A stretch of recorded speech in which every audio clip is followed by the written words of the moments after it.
Recently, the troubles of the JRPG have largely been symbolic of issues the Japanese gaming industry as a whole has suffered from, so it's only suitable that a Western developer would tend to the struggling genre.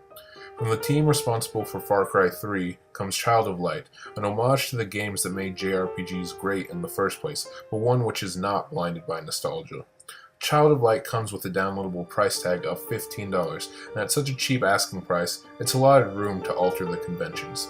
The most significant difference separating Child of Light from Final Fantasy VI or Chrono Trigger is the playtime. Contrary to the 60-hour playthroughs of its eminent influences, Child of Light can be 100% completed in under 15 hours, and that's not to its detriment, as the relatively short playtime assures what the game does offer never becomes repetitive or drab. Though the pricing point is crucial to understanding Child of Light's novel appeal, it merely asserts the initiative for what's to be found within.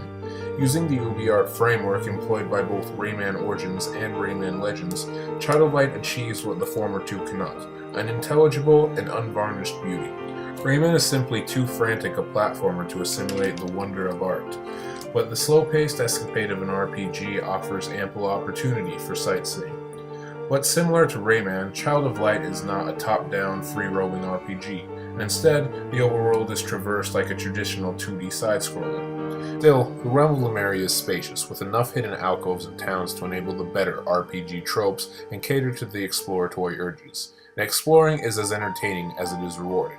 Aside from the secret treasure troves hosting valuable loot and an occasional mini-boss, Lemuria is a mystifying place to adventure, whose regions feel completely organic and inhabitants absolutely natural. This transcends to protagonist Aurora's party as well, with each character's race and personality scripted in a convincingly innate means. As the world unravels in excitingly figurative ways, the enemies encountered are just as imaginative and appropriate, and combat continues Child of Light's impressive list of accomplishments. Redolent of the Final Fantasy ATB system, Child of Light incorporates the timeline segmented into two portions, 4/5 of which is merely cooldown, with the final fifth being devoted to casting.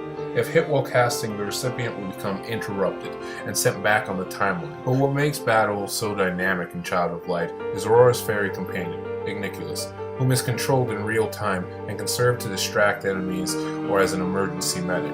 Selecting just when to impede enemies and when to allow them to progress as normal is imperative to chaining interruptions, which is the easiest means of assuring victory in battle. For everything Child of Light excels at, it's difficult to exact any faults, but some strange inconsistencies with the camera and human character models serve to detract from an otherwise immersive experience. Aurora's model in particular appears oddly out of place in certain sequences when facing the camera, as though she were made of clay or an amateur CGI animation.